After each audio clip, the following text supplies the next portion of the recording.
Welcome to Wreckreation. She said it, so I don't have to. And of course, I can't use it, but like, look at this game. What is this? You know this game. So as you finish the races, you get the license, just like Burnout Paradise. This is going to be a video. Try not to say Burnout Paradise. Maybe we should have a Burnout Paradise counter on the screen.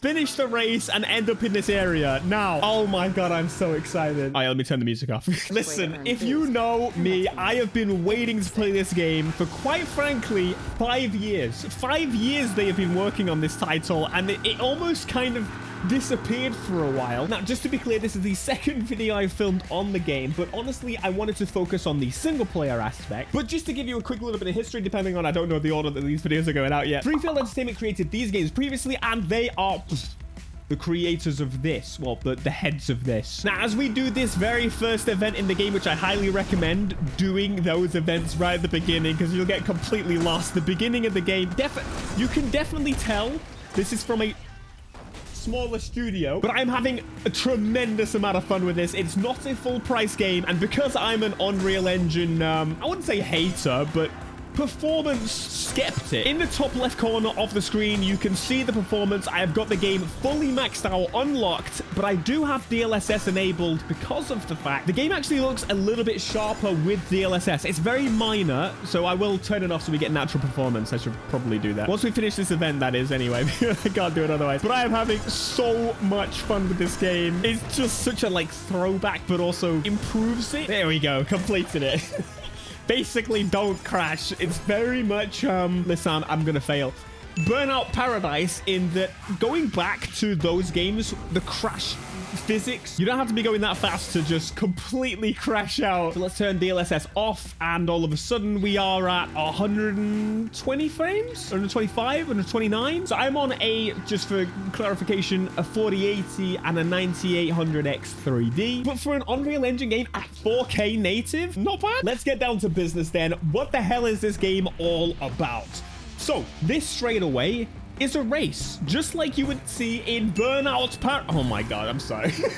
Just like you would see in another racing game franchise, except I'm in the damn sky at some occasions, and well, you're gonna be doing loops and stuff. Even this font is like another game. The UI feels just like the other game. Mate, it's clearly a spiritual successor to that franchise and to that game. They are absolutely passionate to want to bring something like that back, but at the same time, bring something fresh and new, and that is what this has been. This is a 5-year project with 10 people, at least originally is what they started with. I don't know if that's still the case, and they have made some really fun small games, and this is once again one of those, but this is actually published by THQ Nordic. Now, this is one of those games that I don't expect to do massive numbers, and I don't think everyone is going to be super like in love with this game, but the concept and the basis of it, this could build something tremendous, and clearly the passion is there. Now, I've played it for a couple of days, and so I've got a little bit of an opinion on how the game feels. Again, watch the multiplayer video that I'm gonna do, because there are more things to this game in multiplayer as well as single player. The handling is kind of an important element to talk upon, and as you could probably tell, it's fine. It's pretty decent. You will get occasions where it doesn't quite do what you want it to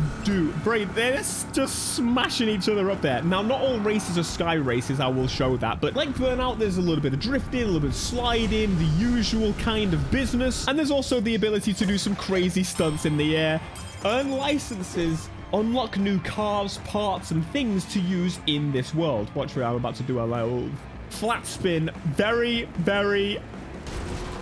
Burnout-esque.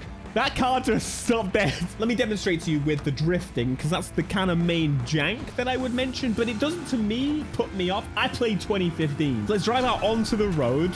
This is the normal location that you're going to be playing most of the game. So if I go into a drift, I get a nice little drift. It ends a little abruptly. It's a little bit stiff. So you found a new event on your map. Huh. Now all you got to do is approach it and hold the brake and the accelerator down together. Oh, that reminds me of multiple other games. But what I found is if I'm drifting and then I try and correct my drift, it kind of stops drifting and it gets a little confused. And the handbrake, properly aggressive, should only really be used to kind of, oh, I missed my turn. Right, okay, the main point of this game is building stuff. You could build whatever the hell you want on single player and multiplayer. DJ Cal. That's through this. No, we're not gonna do that. Anyway. The way I would think of this game is if you've ever played, I'm gonna show my age here, Little Big Planet, one of the best franchises Sony has ever made. You get your own pod, and that is a place you can customize and whatever. That is this. You can do whatever the hell you want to this world. And right now, I've only discovered a little bit of it. You got to discover the world. And of course, you can then jump in. You can mix your car, which is customizing your car. You can do paints. You can do wheel paints, accents, glass. You can go in quite in depth with when it comes to this. When it comes to like comparing, it's like a Burnout game or something. You can even change your horn audio, your engine audio, and the country flag that you display. You can also change the damn time in the game. So for example, if I want it to be midnight, then you go on and choose how quickly you want it to change. So right now you can see it is 11:55. Press that and all of a sudden the time will change. This is a proper sandbox experience that essentially you will not see anywhere else. No other game will have this amount of customization. You just get to do anything you want to do. Just like Burnout Paradise, you drive through the garage and you repair. That is something that came to Need for Speed as well from Burnout, which is pretty cool. There's also mix the traffic. So right now it's on very light. You can go to heavy traffic. And then from now, more traffic will spawn. You can change the weather. You can change it to foggy, overcast, cloudy, rain, thunderstorm. Let's do Thunderstorm, for example. We got the early beginnings of rain there. Personalize my game. You can rename the world, rename yourself, rename the road that you're on. Essentially, you could do literally anything you want to do in this game. It is properly a sandbox. To change direction fast. Grab some extra recreation points. Beat the target time to win a faster version of this car. Oh. You'll also earn maximum license points if you succeed. Oh, this is a reckoning. Do this race to unlock a faster version of your car. Yeah. No, this makes me really happy that this is coming back. And this is what I see the future of like gaming kind of becoming recently. Big IP kind of needs to be the thing with AAA publishers and developers. And that's unfortunate, but it does mean that people that are passionate about these properly. This is an arcade racing game, and it is not afraid to show that it's an arcade racing game. And I miss this genre of game. In my opinion, it's the most fun. If I wanted to just do normal racing, I would play Piss and Gran Turismo or something, a series that is defined in that. I don't need every game to be super realistic. And so this being essentially the return of Burnout and it being published by a publisher and it finally being here after 5 years of them working on it, this makes me very excited for this game, of course, and also the future. You saw there a little bit of an oddness with the drifting. But anyway, level up to the K license. Even the lady sounds like the one from Burnout Paradise, right? Before DJ Atomica, right? Oh, look! Power, more speed. Get it at a parking lot now. I will. Thank you very much. And also unlock this car, which, yeah, for the next license, this is what you get. I'm just kind of curious how many cars are in the game. Right, let's jump onto multiplayer quickly because this is going to be easier to demonstrate. On here, you can choose vehicles by class. And then you've got Bruiser, Off-Road, Race Car, and Hypercar. But you can go in here and look at all the vehicles. There's actually a significant amount more than I thought they would be. And of course, these are special cars that are not real, but they're kind of based on real cars. That type of situation, you know. If you haven't seen my multiplayer video, highly recommend you go and watch that if it's out yet. There are Burnout challenges in the game as well. This is fantastic to see. And just like in the single player, you can mix and customize everything. You can even actually give the tools to other players to do the same. But anyway, back to the single player, because that's what this is about. Oh, billboard. No, I missed it completely. I definitely wish we could customize the camera, although there were more cameras available. I want a closer one. I know Burnout always had like a bit of a further camera than most of the games, but I think that is something that I definitely want to see. A little bit in, a little bit more. I'm not going to say the game. I'm not going to say the game. I'm not going to say the game. The game in where I had one smash gate that just didn't work and I had to delete my save and do it again. Driving dangerously and aggressively will earn you the most boost. Driving dangerously? Let's get it. And we're off. Is that a damn Jeep behind me? What the? There we go, I found the button now. Bro, I also forgot about this. There's also something about air braking. I think you can use the doors to air brake. Very interesting feature. I haven't successfully figured out how it works properly yet, but it is a thing. Come on, fellas. Whoa. Yeah, I think the biggest jankness is definitely the handling. But again, you know me. I play 2050. Shit. Wait, it's got aftertouch too. I just completely skipped it though. Whoa. Whoa! I gotta play some catch up. We are 63% through. Take him out. Try and take him out. Took himself. I mean, I gave him a hand a little bit. I can't believe it has been so long since Burnout. We're pushing on, folks.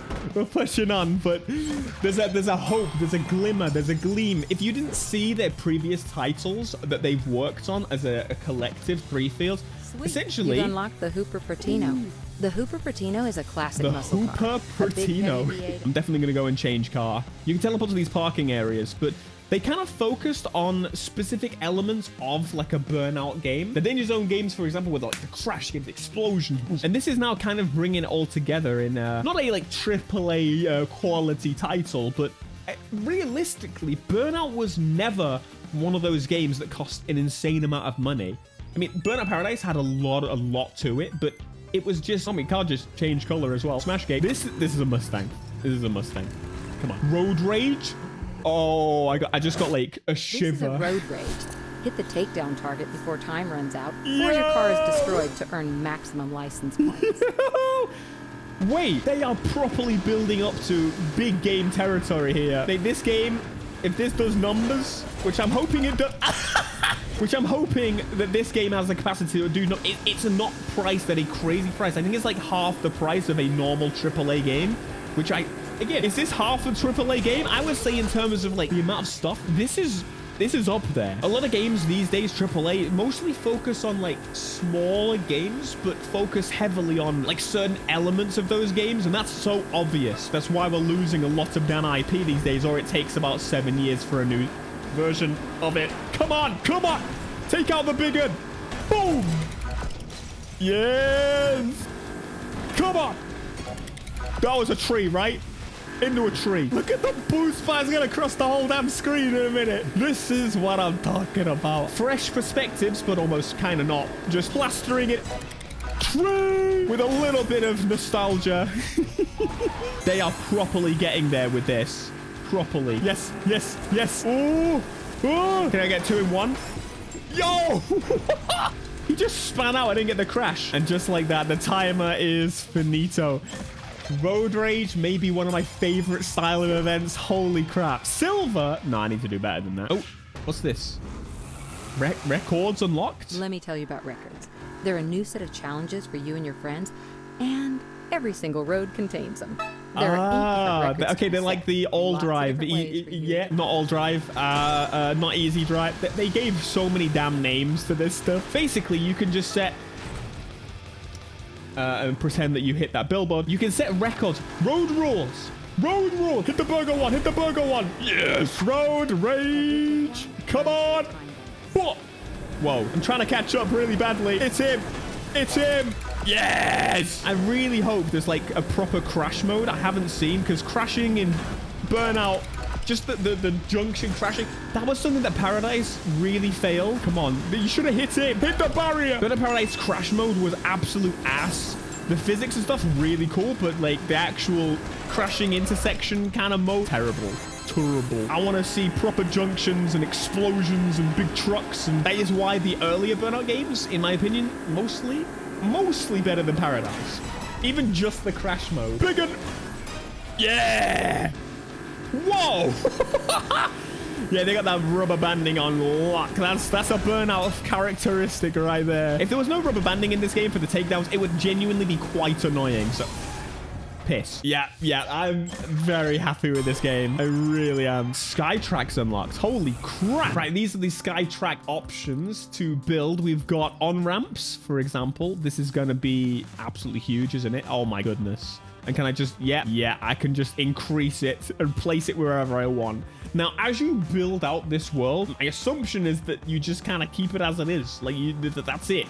That's your world from this point. Let's test that theory, actually. Okay, here's a good example. You can see a race here that I've clicked on, and it shows you the route that this race takes.